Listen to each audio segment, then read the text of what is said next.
بسم اللہ الرحمن الرحیم الحمد للہ رب العالمین والصلاة والسلام علی اشرف الانبیاء والمرسلین اما بعد اعوذ باللہ من الشیطان الرجیم بسم اللہ الرحمن الرحیم ادع الی سبیل ربک بالحکمت والموعظۃ الحسنہ وجادلہم باللتی ہی احسن رب اشرح لی صدری ویسر لی امری واحلل عقدۃ من لسانی یفقہوا قولی رب زدنی علما۔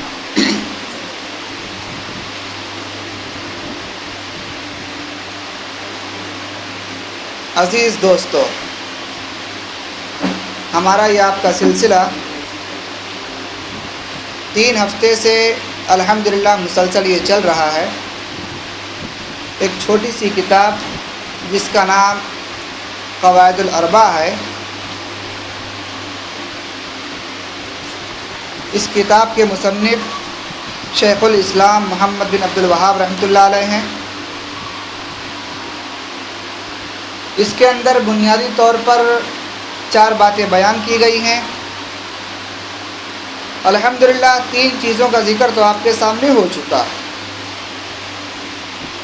ایک آخری بات جو باقی رہ گئی ہے، مختصر وقت میں وہ آپ کے سامنے رکھ کر اور مختصر طور پر میں یہ جاننے کی کوشش کروں گا کہ ہم مسلسل جو اس درس میں شامل ہوتے رہے، شریک ہوتے رہے، ایک ولولہ لے کر، ایک امید لے کر، ایک جذبہ لے کر یہاں آتے رہے کہ ہمیں اس کتاب سے کچھ حاصل کرنا ہے، کچھ لینا ہے۔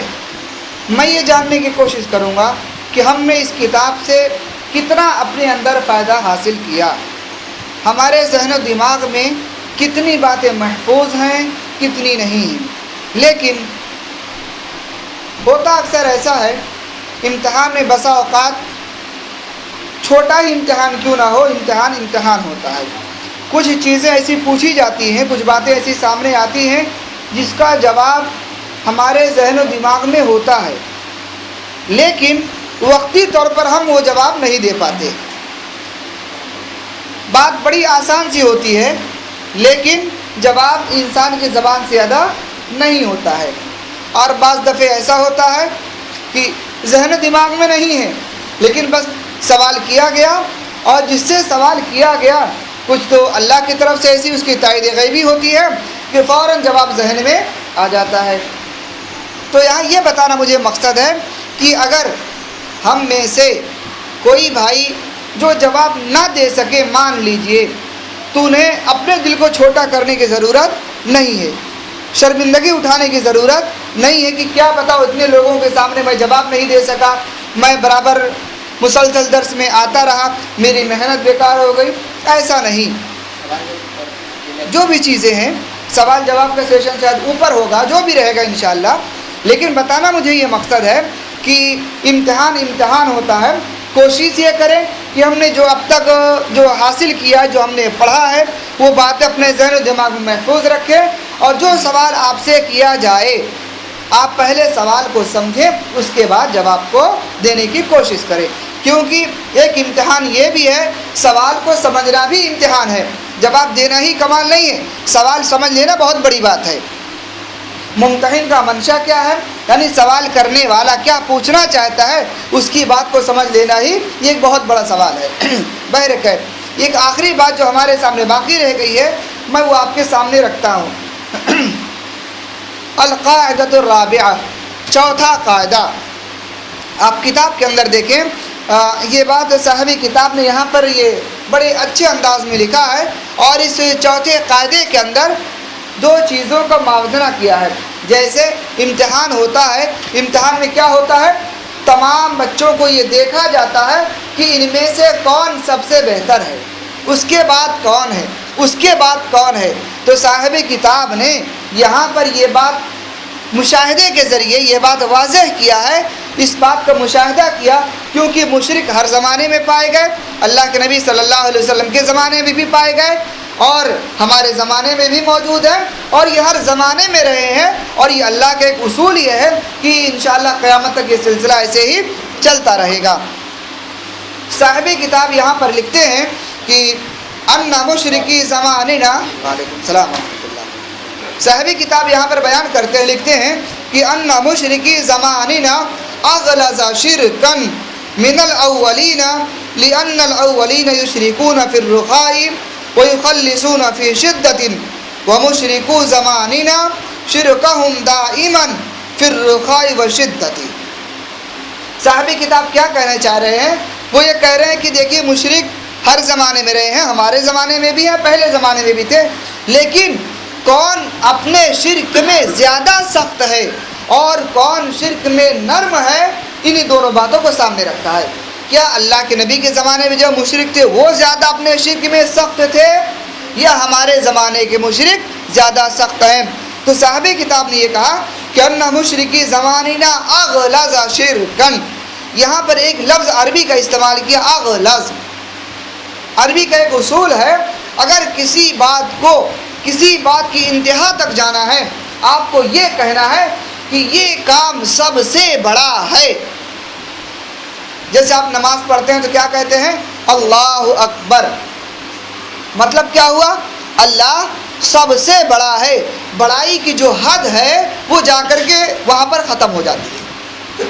ہاں، بڑائی کی جو حد ہے، جب آپ نے کہہ دیا اکبر، اب اس کے آگے بڑائی کی کوئی حد باقی نہیں رہی۔ ایسے ہی صاحب کتاب نے یہاں پر کہا اغلظ، اس کو عربی میں کہتے ہیں اس میں تفضیل، یعنی سب سے ہائی کوالٹی کا جو ہوتا ہے صیغہ، اس کا استعمال کیا۔ کیا کہا؟ ان مشرکی زماننا اغلظ شرکا من الاولین، ہمارے زمانے کے جو مشرک ہیں یہ جو ہیں اپنے شرک کے اندر سب سے زیادہ غلیظ ہیں۔ غلیظ کے معنی گندا، غلیظ کے معنی عربی کے اندر گندا، نجس جو ہوتا ہے اس کو غلیظ کہتے ہیں عربی میں۔ یہاں پر انہوں نے کہا اغلظ، سب سے زیادہ غلیظ، یعنی گندگی کی جو انتہا ہو سکتی ہے اس انتہا کو صاحب کتاب نے بیان کیا ہے کہ ہمارے زمانے کے جو مشرک ہیں یہ شرک میں سب سے زیادہ گندے ہیں۔ کس سے؟ من الاولین، پہلے زمانے کے مشرک سے۔ لأن الاولین، یہ بات کیوں کہا پہلے زمانے کے مشرک سے؟ اس لیے ان کے اندر کچھ نرمی رہی ہوگی، کچھ ان کے اندر ایسی خصوصیت رہی ہوگی جس کی بنیاد پر ان کو تھوڑا سا بہتر کہا اور اس زمانے کے مشرک کو سب سے زیادہ گندا کہا۔ کچھ تو وجہ رہی ہوگی نا، وہ وجہ کیا ہے وہ آگے بیان کر رہے ہیں۔ وجہ کیا ہے؟ کہتے ہیں کہ لأن الاولین، جو پہلے زمانے کے جو مشرک تھے، یشرکون فی الرخاء، وہ اپنے شرک میں کیا تھے؟ تھوڑا سا نرم تھے۔ یشرکون فی الرخاء، وہ اپنے شرک میں نرم تھے۔ ان کے سامنے اگر دین کا کوئی معاملہ آتا، کچھ تو ایسے تھے جو تھوڑا سا سمجھنے کی کوشش کرتے کہ حقیقت کیا ہے، صحیح کیا ہے، مانے یا نہیں مانے اپنی جگہ پر۔ آپ دیکھیں ابو جہل کا معاملہ کیا ہے؟ وہ ہمیشہ یہی کہتا تھا، اے محمد صلی اللہ علیہ وسلم، میں تم کو جھوٹا نہیں کہتا، میں تمہیں کبھی جھوٹا نہیں کہتا، لیکن جو باتیں تم لے کر کے آئے ہو میں اسے نہیں مانتا۔ اللہ کے نبی صلی اللہ علیہ وسلم کو ہمیشہ امین اور صادق کہتا تھا، لیکن جب بات آئی نبوت کو تسلیم کرنے کی، جب بات آئی رسالت کا اقرار کرنے کی، اسی پر اختلاف اس نے کیا۔ کہا میں تمہیں جھوٹا نہیں کہتا، لیکن جو بات لے کر کے آئے ہو میں اس سے اتفاق بھی نہیں کرتا، تمہاری وہ باتیں میں نہیں مانتا۔ آگے دیکھیں کیا کہا صاحب کتاب نے؟ وَيُخَلِّصُونَ فِي شِدَّةٍ، اس زمانے کے جو مشرک تھے، یعنی پہلے زمانے کے جو مشرک تھے، وَيُخَلِّصُونَ فِي شِدَّةٍ، جب ان کے اوپر کوئی سختی آتی، کوئی مصیبت آتی، شدتن کے معنی سختی، مصیبت، تکلیف، جب وہ کسی تکلیف میں آتے، کسی مصیبت میں مبتلا ہوتے تو کیا کرتے؟ وَيُخَلِّصُونَ، اپنے دین کو خالص کر لیا کرتے تھے۔ اب وہ کیا کرتے تھے؟ صرف ایک اللہ سے لو لگاتے۔ جب مصیبت میں گھر جاتے، چاروں طرف جو اندھیرا گھیر لیتا، اب بچنے کا کوئی راستہ نہیں ہے تو اپنے دین کو کیا کرتے؟ اللہ کے لیے خالص کر لیا کرتے. اب سمجھتے کہ اللہ کے علاوہ اب کوئی مدد کرنے والا نہیں ہے. اور اس کے بعد صاحب کتاب آگے لکھتے ہیں کہ وَمُشْرِكُ زَمَانِنَا، ہمارے زمانے کے جو مشرک ہیں ان کا کیا حال ہے؟ شرکہم دائماً، ان کا شرک جو ہے وہ ابدی ہے، ہمیشہ ہمیشہ، یعنی ایک جیسا معاملہ. مثال کے طور پر گرمی کے موسم میں ٹمپریچر کبھی بڑھ جاتا ہے کبھی گھٹ جاتا ہے نا، لیکن آپ یوں تصور کریں کہ ایک جیسا 50 ڈگری پہ ٹمپریچر چل رہا ہے، نہ گھٹ رہا ہے نہ بڑھ رہا ہے، اسی پر آ کر کے رکا ہوا ہے. وہی معاملہ ہمارے زمانے کے مشرکین کا ہے. کیا کہا؟ شرکہم دائماً، ان کا شرک ہمیشہ ایک جیسا رہتا ہے.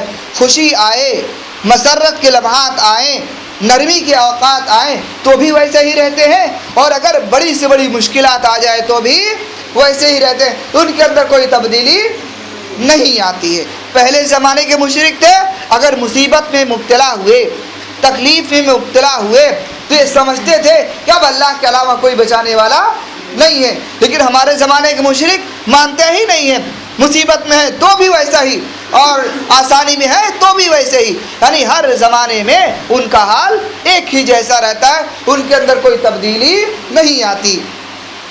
اسی کو کہا کہ شرکہم دائماً فی الرخاء والشدۃ، اگر آسانی کا معاملہ ہے، رخان مانے نرمی، اگر نرمی میں رہے تو بھی ویسے ہی، اور سختی کے اندر رہیں تو بھی ویسے ہی رہتے ہیں. آگے اللہ تعالیٰ نے ایک دلیل دیا ہے، والدلیل قولہ تعالی، اللہ تعالیٰ نے پہلے زمانے کے جو مشرک تھے، یعنی اللہ کے نبی صلی اللہ علیہ وسلم کے زمانے میں جو مشرک تھے، ان کی عمل کو اللہ تعالیٰ نے بطور دلیل یہاں پر بیان کیا ہے. اللہ تعالیٰ ارشاد فرماتا ہے فَإِذَا رَكِبُوا فِي الْفُلْكِ دَعَوُا اللَّهَ مُخْلِصِينَ لَهُ الدِّينَ فَلَمَّا نَجَّاهُمْ إِلَى الْبَرِّ إِذَا هُمْ يُشْرِكُونَ. العنکبوت آیت نمبر 65. اللہ تعالیٰ ارشاد فرماتا ہے کہ فَإِذَا رَكِبُوا فِي الْفُلْكِ، اس زمانے کے مشرک کا حال یہ تھا کہ جب وہ کشتیوں میں سفر کرتے، سمندر میں کہیں پر جاتے اور ان کی کشتیاں بھنور میں پھنس جاتی، طوفان کی نظر ہو جاتی، اب یہ سمجھتے کہ سمندر کے اندر اب کوئی ہماری مدد نہیں کر سکتا سوائے اللہ کے. وہ جانتے تھے اب جہاں پر جس جگہ پر ہم پھنسے ہیں اس جگہ پر اللہ کے علاوہ کوئی دوسرا ہماری مدد نہیں کر سکتا. تو اللہ نے بیان کیا، اللہ نے فرمایا کہ دعوا اللہ، وہ کیا کرتے؟ اللہ کو پکارتے، دعوا اللہ، اللہ کو مخلصین لہ الدین، اور اللہ کے لیے اپنے دین کو خالص کر لیتے. آپ دیکھیں ہے مشرک، نبی سے اختلاف ہے، اللہ کے نبی ان کے سامنے باتیں رکھتے ہیں، یہ اللہ کا کلام ہے، یہ دین اسلام ہے، تم اس کو مان لو، اسلام کا یہ کلمہ ہے پڑھ لو، تو کہتے نہیں ہم نہیں مانیں گے. لیکن جب وہی لوگ سمندر میں سفر کرتے اور مشکلات میں پھنس جاتے تو دعوا اللہ، ابھی تک تو اللہ کی بات نہیں مان رہے ہیں، نبی اللہ کی طرف بلا رہے ہیں کہ آ جاؤ اللہ کے کلمے کا اقرار کر لو، دین اسلام کے اندر داخل ہو جاؤ، لیکن نبی کی بات پر کوئی توجہ نہیں دے رہے ہیں، اللہ کی طرف بالکل نہیں بڑھ رہے ہیں. لیکن وہی لوگ جب مشکلات میں آئے تو دعوا اللہ، اللہ کو پکارنے لگے، اب کہنے لگے اللہ تیرے سوا کوئی بچانے والا نہیں ہے، مخلصین لہ الدین، اللہ کے لیے اپنے دین کو خالص کر لیتے ایک دم. اس کے بعد آگے اللہ نے فرمایا ان کا عمل کہ تھے کیسے، مشکلات میں اللہ کو پکارتے تھے، اور اللہ تعالیٰ جب وہ اللہ کو پکارتے یقیناً اللہ ان کی مدد کرتا تھا. لیکن ہوتا کیا ہے، بعض دفعہ ایسا ہوتا ہے کہ آپ کسی کے ساتھ احسان کریں، کسی کا تعاون کریں، کسی کے ساتھ بھلائی کریں، کسی کے ساتھ احسان کریں، لیکن بعد میں انسان کہتے ہیں احسان فراموش ہو جاتا ہے نا. ضرورت پر آپ نے احسان کیا، اپنے بھائی کی مدد کیا، لیکن جب کام ختم ہو گیا تو احسان فراموشی پر آمادہ ہو گیا. اسی بات کو اللہ نے یہاں پر بیان کیا کہ فلما نجاہم، جب اللہ انہیں نجات دے دیتا، مشکلات سے بچا لیتا، سمندر میں جو بھنور میں پھنس گئے تھے نکلنے کا کوئی راستہ نظر نہیں آ رہا تھا، اللہ کو پکارا، اللہ نے ان کی پکار کو سنا، ان کی مدد کیا۔ جو وہ ڈوبنے کے قریب تھے، ڈوبنے جا رہے تھے، لیکن اللہ نے ان کو وہاں سے بچا لیا۔ اب کیا کیا اللہ نے بچا کر کے؟ فلما نجاہم الی البر، بر کے معنی کیا ہوتے ہیں عربی کے اندر؟ خشکی، یعنی زمین کا حصہ، سمندر سے پانی سے نکال کر اللہ نے انہیں زمین پر پہنچا دیا۔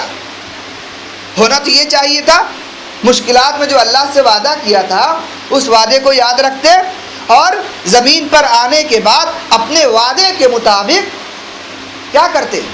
دین اسلام قبول کر لیتے، ایک اللہ کے سامنے سجدہ کرنے والے ہو جاتے، معبودان باطلہ سے رشتہ توڑ لیتے، ہے نا؟ یہی ہونا چاہیے تھا نا۔ لیکن جب اللہ نے ان کو بچا لیا، نجات دے دیا، تو اذا ہم یشرکون، وہ لوگ دوبارہ شرک کرنے لگے، وہ لوگ دوبارہ شرک کرنے لگے۔ بچایا اللہ نے، مصیبت ان کی اللہ نے دور کی۔ انہیں یقین تھا یہاں پر کہ اب اللہ کے علاوہ کوئی ہماری مدد نہیں کر سکتا۔ یقیناً اللہ نے ان کی پکار کو سنا، ان کی مدد کیا، سب کچھ ہو گیا۔ لیکن جب احسان کو تسلیم کرنے کی باری آئی، جب احسان کو تسلیم کر لو، تو وہ لوگ کیا ہو گئے؟ احسان فراموش ہو گئے۔ ہونا یہ چاہیے تھا کہ اللہ کی ذات پر ایمان لے آتے۔ یہ تو صاحب کتاب نے جو دلیل یہاں پر بیان کیا ہے، یہ پہلے زمانے کی مشرکوں کا حال یہاں پر بیان کیا۔ لیکن آج ہم اور آپ اپنے زمانے کے مشرکوں کو دیکھیں۔ آج اگر آپ دیکھیں تو مشرکوں کی میں سمجھتا ہوں دو قسمیں ہو گئی ہیں، مشرکوں کی دو قسمیں ہو گئی ہیں۔ ایک مشرک تو وہ ہے جو سرے سے اللہ کو مانتا ہی نہیں، ایک مشرک تو وہ ہے جو سرے سے اللہ کو تسلیم ہی نہیں کرتا، اور ایک مشرک وہ ہے جو مومن مشرک ہے۔ مومن مشرک یعنی کلمہ اللہ کا پڑھتا ہے، اللہ کی کتاب پر ایمان لاتا ہے، رسول کی رسالت کا اقرار کرتا ہے، نمازیں بھی پڑھتا ہے، لیکن ساتھ میں غیر اللہ کو سجدے بھی کرتا ہے، غیر اللہ کے نام پر نظر و نیاز بھی کرتا ہے۔ کیا یہ لوگ مشرک نہیں ہے؟ غیر اللہ کو سجدہ کرنا اسلام میں جائز ہے؟ ہرگز جائز نہیں، اس کی کوئی گنجائش نہیں ہے۔ لیکن آج ان مشرکوں کو چھوڑ دیجئے جو سرے سے اللہ کو نہیں مانتے۔ ہم اگر ان مشرکوں کو دیکھیں جن کو ہم اور آپ مومن مشرک کہتے ہیں، یعنی ایمان کا دعویٰ کرتے ہیں، مومن ہونے کا دعویٰ کرتے ہیں، لیکن اتنی بھی عقل نہیں، جب وہ مشکلات میں پھنستے ہیں تو بجائے اس بات کے کہ اللہ کے دربار میں آتے، اللہ کے سامنے سجدہ ریز ہوتے، اللہ کے سامنے اپنی مشکلات کو بیان کرتے، وہ سیدھا غیر اللہ کے دربار میں جاتے ہیں۔ بہت سارے مسلمان ایسے ہیں، مشکلات میں پھنستے ہیں، مزارات پر چلے جاتے ہیں، قبر پرستی میں مبتلا ہو جاتے ہیں۔ ایک چھوٹی سی مثال آپ دیکھیں، بہت سارے مسلمان ایسے ہیں جو اپنے گلے میں تعویذ پہن کر کے رکھتے ہیں، ہاتھوں میں دھاگا پہن کر کے رکھتے ہیں۔ اگر آپ ان سے پوچھیں بھائی کیا معاملہ ہے، آپ نے کیوں اسے پہن رکھا ہے، کیا جواب دیتے ہیں؟ بہت بیمار تھا، بہت مشکلات میں تھا، بڑی تکلیف میں تھا، فلاں مولانا کے پاس گیا اور انہوں نے تعویذ بنا کر کے دے دیا، جب سے پہن لیا الحمدللہ بہت آرام ہے، الحمدللہ کبھی استعمال ہو رہا ہے۔ جبکہ آپ جانتے ہیں اللہ کے نبی صلی اللہ علیہ وسلم کی حدیث ہے کہ من علق تمیمۃ فقد اشرک، جس نے تمیمہ لٹکایا، تمیمہ کہتے ہیں تعویذ کو، جس نے گلے میں تمیمہ لٹکایا، تعویذ لٹکایا، اس نے کیا ہے؟ شرک کیا۔ اور آج وہی مسلمان گلے میں تعویذ بھی پہنا ہے، ہاتھ میں دھاگے بھی باندھا ہے، اور اس کے بعد اب تو ہاتھ کو معاملہ چھوڑیے، لوگ پیر میں بھی دھاگے باندھنے لگے ہیں، اور کہتے ہیں یہ دھاگا ایسا ہے جو فلاں مزار سے لے کر کے آیا، یا فلاں مولانا سے بنوا کر کے لے کے آیا ہوں، اس سے بہت ساری گانٹھیں پڑی رہتی ہیں، اور یہ دعویٰ ہوتا ہے اس کے اندر بہت ساری بیماریاں قید کر دی گئی ہیں۔ یہ گمراہی ہے میرے محترم۔ یہی لوگ ہیں جن کو ہم اور آپ مومن مشرک کہتے ہیں۔ وہ اپنے آپ کو مومن تو کہتے ہیں، لیکن حقیقت میں اللہ کی نگاہ میں ایسے لوگ مومن نہیں ہیں۔ جو غیر اللہ کو سجدہ کرے، آپ یقین جانیے اللہ کے یہاں اس کا کوئی بھی عمل قابل قبول نہیں ہوتا ہے۔ اس لیے یہ مختصر سی بات جو میں نے آپ کے سامنے رکھتا ہے، یہ دونوں موازنہ کیا ہے اس کتاب کے مصنف شیخ الاسلام محمد بن عبد الوہاب رحمۃ اللہ علیہ نے پہلے زمانے کے مشرک اور آج کے زمانے کے مشرک کا موازنہ کیا کہ دونوں میں کون بہتر ہے. میں نے مشرک کی وہ قسم جو سرے سے اللہ کو نہیں مانتا اس کو ہم نے ایک طرف کر دیا. وہ مشرک جو اپنے آپ کو مومن بھی کہتا ہے ساتھ میں شرک بھی کرتا ہے, ہم نے اس کا صرف موازنہ کیا ہے کس سے؟ پہلے زمانے کے مشرک سے. کہ آج کا ایمان لانے والا ہمارا بھائی اس کا عقیدہ اس کا ایمان اتنا کمزور ہو گیا اتنا کمزور ہو گیا ہے کہ وہ مشکلات میں بھی اللہ کو یاد نہیں کرتا, وہ مشکلات میں بھی اللہ کی طرف نہیں بھاگتا, بلکہ پہلے زمانے کے مشرک تھے مشکلات میں اللہ کی طرف جایا کرتے تھے. ہاں, جیسے کہ یہاں پر صاحب کتاب نے جو آیت ذکر کیا ہے کہ سمندر میں پھنس جاتے تو اللہ کو یاد کرتے, مشکلات میں آتے اللہ کو یاد کرتے. لیکن آج کا مشرک, آج کا مومن مشرک بڑی سے بڑی مصیبتیں آ جائیں وہ اللہ کو یاد نہیں کرتا ہے. ایک مثال اور دیکھیں, دنیاوی مثال. جب حالات خراب ہوتے ہیں, فرض کیجئے جب آج کے 10-12 سال پہلے جب گجرات کے اندر فساد ہوا, دنگا ہوا, وہاں پر ہمارے بہت سارے بھائی جو رپورٹر بن کر کے گئے یا بہت ساری تنظیمیں جو وہاں پر مدد کے لیے گئی, ہماری اہل حدیث جماعت بھی وہاں پر مدد کے لیے گئی تھی. ان لوگوں کا بیان ہے کہ ہم نے بہت سارے مسلمانوں کو ایسا دیکھا ہے, ایک طرف حکومت ڈنڈے مار رہی ہے, گولیاں چلا رہی ہے, ان کے اوپر ظلم و ستم کا پہاڑ توڑ رہی ہے, لیکن وہی لوگ مزارات پر جا کر پناہ لے رہے ہیں, یا غوث یا مدد یا علی المدد کے نعرے لگا رہے ہیں. یعنی مشکلات میں بھی اللہ یاد نہیں آ رہا ہے, مشکلات میں بھی غیر اللہ کو فریاد رسی کر رہے ہیں. بتائیے اللہ کی مدد کیسے آئے گی؟ اگر ان کو ہم مومن تصور کریں, ان کا ایمان کس درجے کا ایمان ہے آخر؟ ان کا ایمان اور پہلے زمانے کے جو مشرک تھے, اگر آپ ان دونوں کا موازنہ کریں تو پہلے زمانے کے جو مشرک جو اللہ کو سرے سے نہیں مانتے تھے, صرف مشکلات میں اللہ کو یاد کرتے تھے, وہ بھی آج کے مومن مشرک سے لاکھ درجے بہتر نظر آتے ہیں. یہ ہمارا ان کا موازنہ ہے. میرے محترم, یہ تھوڑی سی باتیں تھیں جو ایک درس باقی رہ گیا تھا, وہ میں نے آپ کے سامنے رکھا ہے. اللہ تعالیٰ سے دعا ہے جو باتیں کہی گئی ہیں اللہ تعالیٰ ہم سب کو اس پر عمل کرنے کی توفیق عطا فرمائے اور صحیح معنوں میں اللہ ہم سب کو دین کا داعی بنائے. ہم نے جو کچھ یہاں پر بیان کیا ہے اس کے اندر جو بھی کمی رہ گئی ہے اللہ تعالیٰ سے دعا کرتے ہیں اللہ تعالیٰ ان کمیوں کو دور کر دے. اللہ تعالیٰ ہمیں ہر اچھائیوں کو اپنانے کی توفیق عطا فرمائے اور دین کی باتوں کو اپنے بھائیوں تک پہنچانے کی توفیق عطا فرمائے. آمین. وآخر دعوانا الحمدللہ رب العالمین. السلام علیکم ورحمۃ اللہ وبرکاتہ.